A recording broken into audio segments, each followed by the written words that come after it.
A jornada, capítulo 26. 3 dias depois, ele marcou uma reunião especial, parecia que nos revelaria seu maior sonho. Estava interiorizado, parecia fixo em uma das mais cálidas ideias. Levou-nos para um ambiente calmo, onde a agitação social e sonora quase inexistia. Fez-nos sentar em meia-lua. Eram 7 horas da manhã, o orvalho gotejava das gramíneas, os primeiros raios solares titilintavam no horizonte e batiam nas pétalas dos hibiscos, formando uma espécie de arco de ouro. Alguns pássaros festejavam o alvorecer de um novo dia. Cada vez mais pessoas se juntavam ao grupo em momentos especiais. Diferentemente de nós, o grupo mais próximo, elas tinham sua vida como qualquer consórcio da sociedade. Trabalhavam, tinham família, lazer, atividades sociais. Não estavam no projeto do tempo integral. Nesse dia éramos 30 pessoas. Entre elas havia trabalhadores braçais, gerentes, médicos, psicólogos, assistentes sociais. Como o projeto não era religioso, nem o mestre defendia uma religião, havia cristãos, budistas, islamistas e pessoas de outras religiões. Para nossa surpresa, ao iniciar a reunião, ele disse, pela primeira vez, algo mais claro sobre seu ministério passado. Já tive nas mãos um poder impensável que se estendia por mais de 100 países. Mas houve uma época da minha existência em que o tempo parou. Perdi o chão, chorei abundantemente, chorei inconsoladamente. Por fim, me isolei numa ilha no Oceano Atlântico e lá permaneci por mais de 3 anos. A comida era boa, mas eu não tinha fome. Só tinha fome de conhecimento. Digeria livros, tive acesso a uma das mais espetaculares bibliotecas, li dia e noite, como um asmático que procura o ar. Li mais de 12 livros por mês e quase 150 por ano. Livros de filosofia, neurociência, tecnologia, história, sociologia, psicologia. Li comendo, sentado em pé, andando, correndo. Minhas páginas de conhecimento. Todo esse conhecimento me ajudou a reorganizar meu passado, restaurar minhas rotas distraídas. Tornei-me assim o ser humano que vocês veem, um pequeno e imperfeito vendedor de sonhos. Não deu mais explicações. Suas palavras deram-me asas para que eu viajasse longamente no céu da minha própria psique. Enquanto o ouvia declarar algumas peças do seu passado, vi meus amigos completamente confusos. Do mesmo modo, o quebra-cabeça não se encaixava na minha mente. Como ele pode afirmar que seu poder era grandioso? A que poder se refere? Financeiro, político, intelectual, espiritual? A que poder se refere, né? Parece tão frágil, tão doce, tão pobre. Ele come com os miseráveis. Há momentos em que está tenso, mas sabe administrar sua atenção. Nada exige, dorme em qualquer lugar, suporta agressividade, protege os que o encontrariam. Como pode alguém que teve muito viver abaixo da linha da pobreza? Será que esse poder não foi construído no seu imaginário? Interrompendo minhas ideias, ele teceu algumas importantes recomendações. O projeto de vender sonhos não confronta com a sua realidade, com a sua religião, cultura, crença. Aliás, respeitem sua crença, aquilatem sua cultura, apreciem o passado de sua nação, exaltem a tradição de seu povo, mas uma mudança eu lhes peço. E fez uma longa pausa, como se caminhasse lentamente em direção à meta fundamental. Peço-lhes que ampliem os horizontes da mente para respeitar, aquilatar e exaltar, acima de tudo, sua condição de seres humanos. Meu maior sonho é que possamos formar uma rede de seres humanos sem fronteiras, em todas as nações, em todos os povos, em todas as religiões, em todos os meios científicos, uma rede de seres humanos que resgatem a natureza humana, o instinto de espécie que perdemos. A humanidade vive num caldeirão de tensão pela loucura da competição predatória, pelo desrespeito às regras internacionais do comércio, pelos conflitos sociais, pela devassidão do meio ambiente, pela devastação do meio ambiente, pela dificuldade de interiorização, de retorno às nossas origens. A Revolução Francesa ocorreu há mais de 2 séculos. Falamos dela como se tivesse ocorrido ontem, mas quando olhamos para o futuro não temos nenhuma garantia de que nossa espécie sobreviverá mais 1 ou 2 séculos. Em seguida, falou do seu modelo. Disse que Jesus contou mais de 70 vezes que era o Filho do Homem. Poucas na história entenderam o que ele queria dizer. Revelou paulativamente que era 100% pela humanidade e não apenas pelos judeus. Ao insistir que era filho do homem, queria mostrar um código que era filho da humanidade, que era o primeiro ser humano completamente sem fronteira.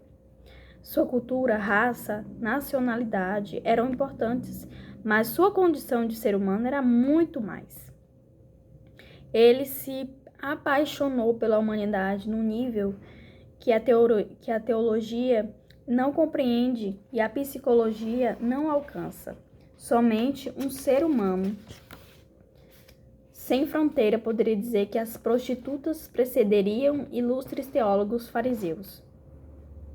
Seu amor foi um escândalo para seus dias e ainda o é para os nossos. E adicionou solenemente: tenho milhares de defeitos, cometi mais erros do que vocês imaginam, mas a psicologia e a filosofia do mestre dos mestres é meu modelo.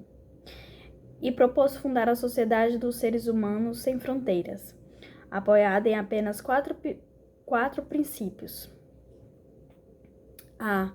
Acima da raça, cultura e nacionalidade. Enfim, acima de sermos chineses, americanos, europeus, palestinos, judeus, negros, brancos, amarelos, devemos nos posicionar como seres humanos sem fronteiras, que têm o compromisso vital de proteger a espécie humana e o meio ambiente. B.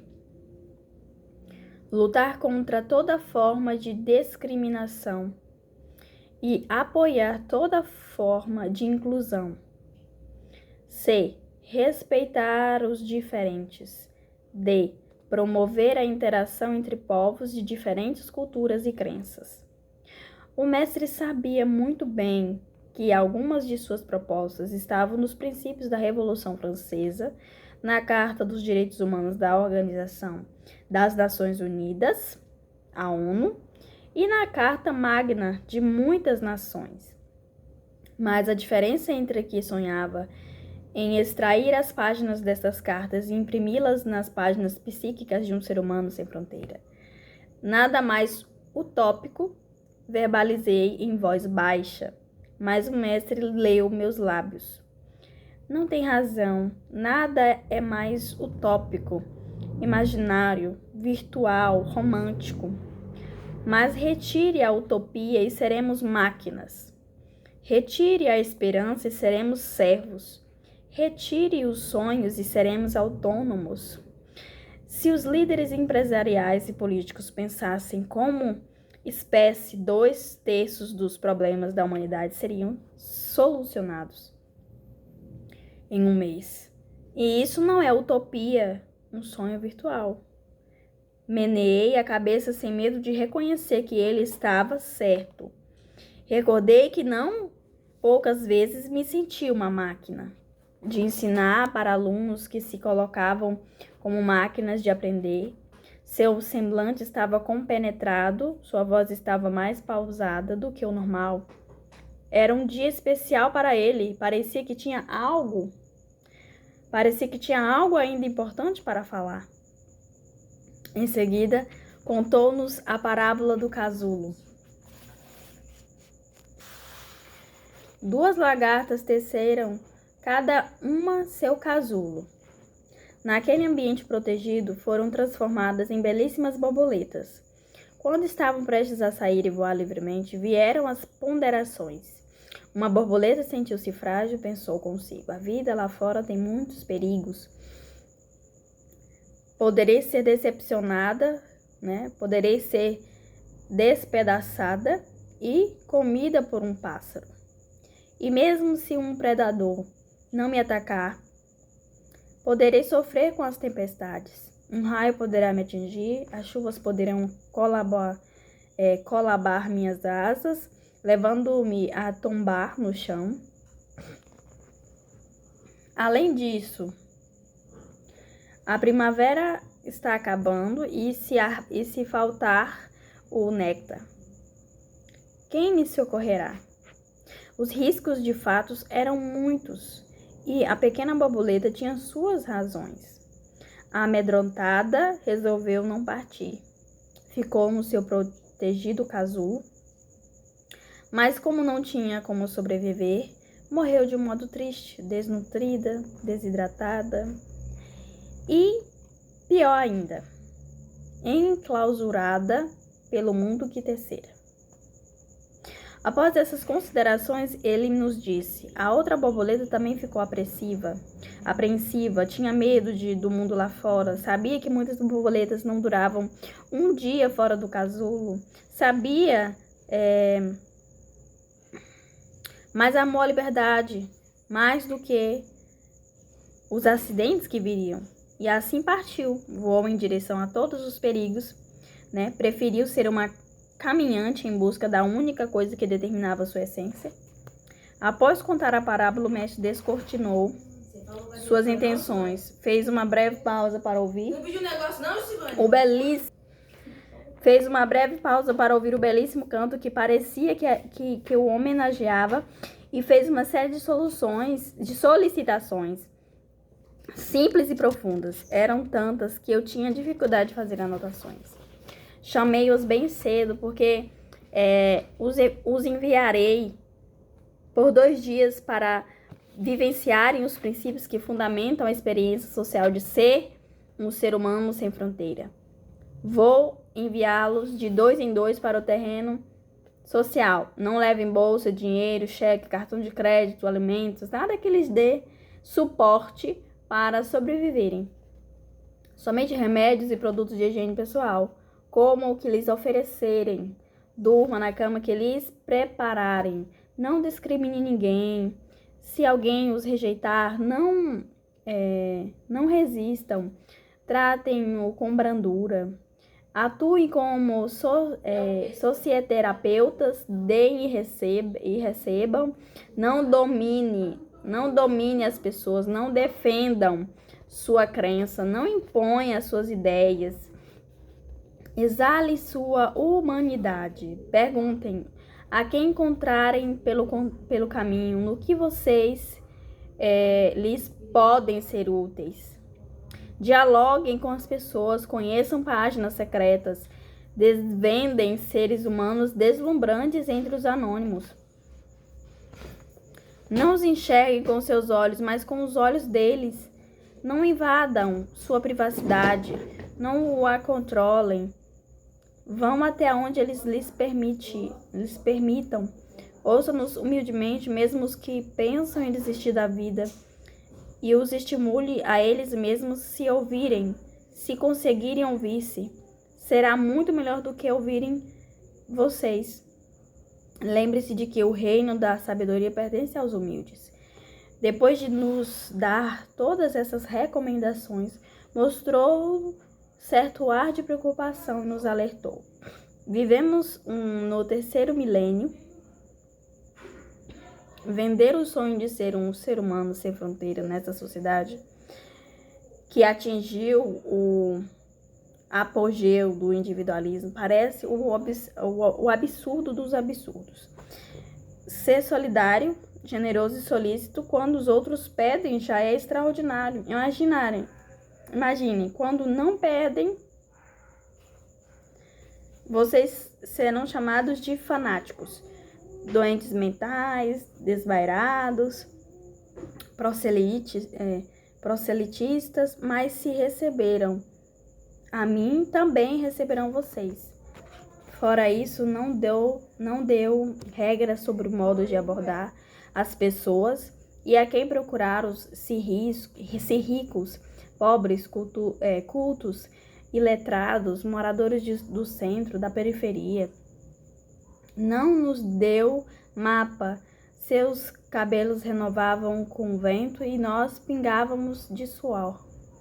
A sua proposta gerou incontestável apressão. Pensei comigo, isso não vai dar certo. Seremos mal interpretados, talvez escorraçados. E se eu encontrar algum de meus colegas professores, o que dirão de mim? Ele complementou. Há muitas formas de contribuir para o bem da humanidade, mas nenhuma delas é uma passagem tranquila. Nenhuma delas é realizada sob constantes aplausos. Num momento poderão ser valorizados, no outro, tratados como escória social. As consequências são imprevisíveis, mas lhes garanto que, se superarem as intempéries, serão muito mais humanos, muito mais fortes e, como sobremesa, entenderão que os livros jamais propiciaram. Entenderão um pouco o que milhões de judeus viveram nas mãos dos nazistas, os cristãos na arena do Coliseu, os muçulmanos na Palestina, bem como os religiosos, prostitutas, homossexuais, negros e mulheres sofreram ao longo da história. Pensei comigo, soltar Bartolomeu e Dimas para representarem o mestre sem monitorá-los poderá ser um desastre. Não é muito diferente de deixar um estudante de medicina fazer uma cirurgia sem preceptor. O que o mestre nos pedia era para fazermos um laboratório social diferente de tudo o que estudei em sociologia. Não era para ir à África com suporte financeiro para fazer caridade, nem para exercer a filantropia numa instituição, nem discorrer sobre uma religião ou anunciar um partido político. Era um retorno puro às nossas origens. Não podíamos levar nada, nem mesmo nosso prestígio social. Teríamos de ser apenas seres humanos com conexão com outros seres humanos.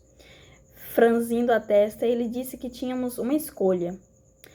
Encorajai-os e sair do casulo, pelo menos dessa vez. Mas ninguém é obrigado a fazê-lo. Os riscos são muitos, as consequências imprevisíveis, a escolha é de vocês, somente de vocês. Apesar de apreensão, ninguém foi embora. Nem mesmo 2 jovens de 18 anos que estavam presentes. Como a juventude é ávida por aventuras, queriam experimentar essa adrenalina.